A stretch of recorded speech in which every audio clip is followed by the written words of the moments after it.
رہنے کے لیے بنا ہے، قائم ہے اور انشاءاللہ تا قیامت قائم رہے گا۔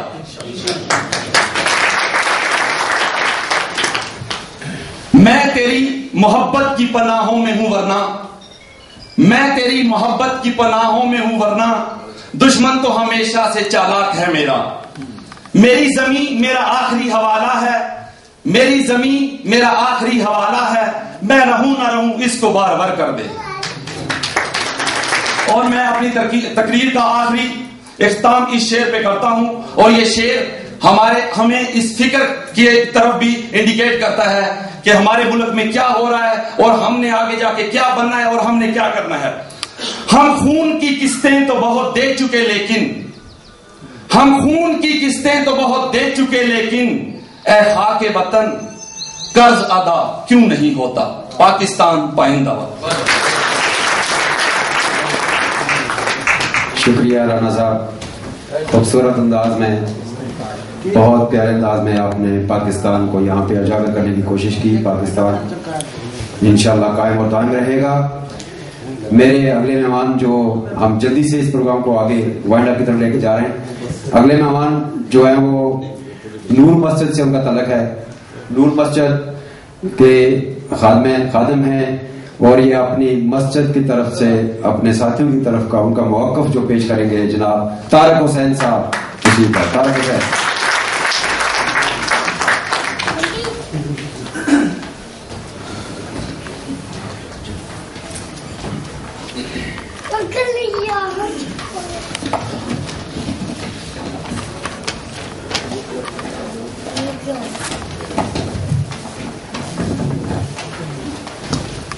اعوذ باللہ من الشیطان الرجیم، بسم اللہ الرحمن الرحیم۔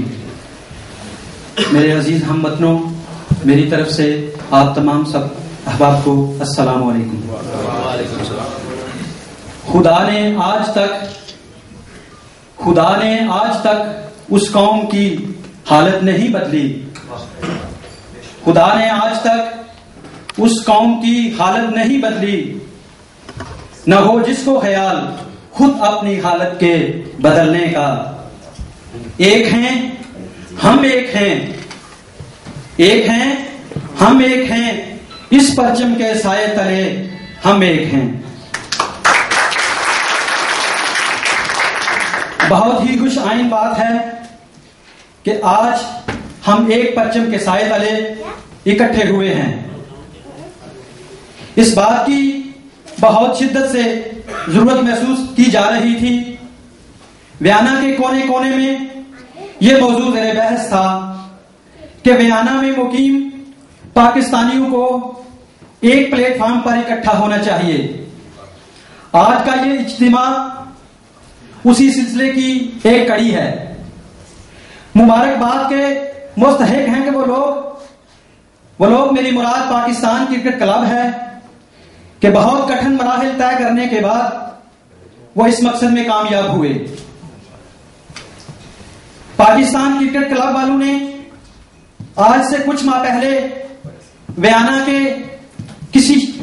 کے شہر کے کسی کونے میں اتحاد اور اجتماعیت کا ایک بیج بویا تھا، اور آج وہ بویا جانے والا بیج ایک ننھے پودے کی صورت میں زمین سے نمودار ہوا ہے۔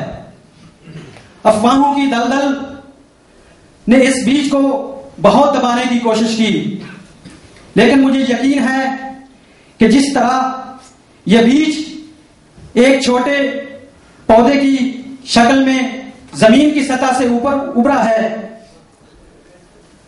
اس کو اخلاص اور ایمانداری اور اتحاد کا پانی دیا گیا ہے۔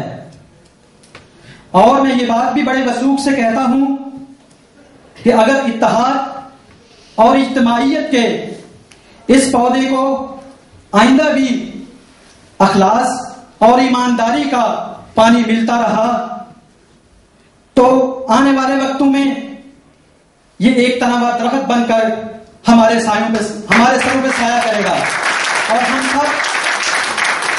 ہم سب اس سے فائدہ مند ہوں گے۔ آج کے اس اجتماع سے مجھے 23 مارچ 1940 کو لاہور شہر میں پاس ہونے والی قرارداد لاہور کی یاد آ رہی ہے کہ جب اس قرارداد میں دو قومی نظریہ پیش کیا گیا تو بر صغیر کے مسلمانوں نے اتحاد کا وہ مظاہرہ پیش کیا جس کی مثال نہیں ملتی. آج پاکستان کے مسلمانوں کی بدلی ہوئی تقدیریں اس بات کی غمازی کرتی ہیں کہ جب تک کوئی بھی قوم اتحاد کا مظاہرہ نہیں کرتی کسی بھی علامہ اقبال جیسے بڑے لیڈر کے ہاتھ کی تعبیر نہیں پا سکتی. تاریخ گواہ ہے کہ جو قومیں اپنے اسلاف کی میراث کھو دیتی ہیں، اتحاد اور یگانگت کا سبق بھول جاتی ہیں، وہ قومیں یا تو صفحہ ہستی سے مٹ جاتی ہیں یا مٹا دی جاتی ہیں.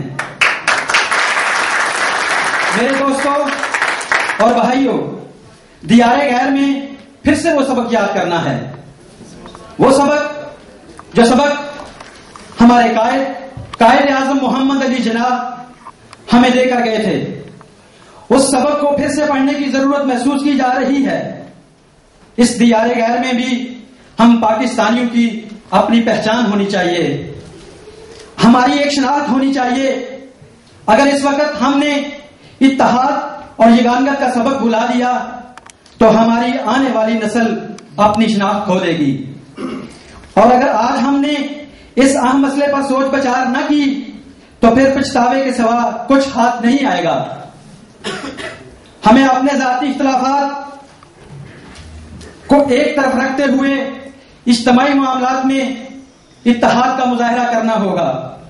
ہم لوگوں نے آج تک مستقبل میں پیش آنے والے دینی اور دنیاوی مسائل کے بارے میں سوچا ہی نہیں. ہم سوچیں بھی کیسے؟ ہم تو اپنے ذاتی معاملات اور اختلافات سے باہر نہیں نکل سکے.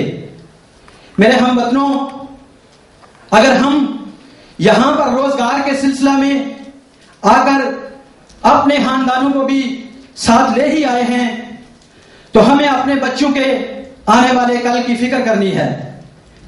ہماری اس ملک میں اپنے وطن عزیز کی حیثیت سے ایک پہچان ہونی چاہیے، ایک شناخت ہونی چاہیے. اس کے لیے ہمیں اپنے بچوں کو وہ ماحول مہیا کرنا ہے جس ماحول میں وہ اپنے آپ کو شناخت کر سکیں، اپنے آپ کو پہچان سکیں. دنیاوی تعلیم کے ساتھ ساتھ دینی تعلیم کی اشد ضرورت ہے. ہم نے اپنے بچوں کو یہاں اس دوراہے پر لا کھڑا کیا ہے جہاں پر ان کو کسی ایک راہ پر چلنے میں دشواری کا سامنا ہے. اس دشواری سے نکالنے کے لیے ان کے لیے دینی تعلیم کی اشد ضرورت ہے. اس کے ساتھ ساتھ ملکی تہوار اور کلچر کی شناخت بھی بہت ضروری ہے. پاکستان زندہ باد، پاکستان زندہ باد. اور یہ سب کچھ تب ہی ممکن ہے جب ہم اپنے ذاتی اختلافات سے بالا تر ہو کر آنے والے کل کی فکر کریں. میں ایک بار پھر پاکستان کرکٹ کلب اور تمام دوست احباب کا شکر گزار ہوں جنہوں نے آج ویانا میں مقیم اہلیان ویانا کو، اہل پاکستان کو ایک پلیٹ فارم پر اکٹھا کیا ہے اور اس بات کی طرف توجہ دلائی ہے کہ ہمارا کل کیا ہوگا. میرے لیے بڑے فخر کی بات ہے کہ میں النور اسلامک سینٹر کے ایک نمازی کی حیثیت سے یہاں اسٹیج پر آیا ہوں اور میں اپنے تمام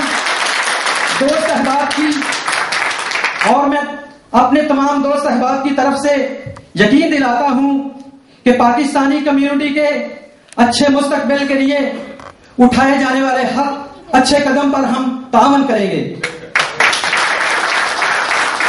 میں اللہ تعالیٰ سے دعا کرتا ہوں کہ وہ ہمیں نبی کریم صلی اللہ علیہ وآلہ وسلم کی وہ حدیث جس کا عنوان کچھ یوں ہے کہ مسلمان وہ ہے جس کے ہاتھ اور زبان سے دوسرے مسلمان کو فائدہ پہنچے، پر عمل پیرا ہونے کی توفیق دے.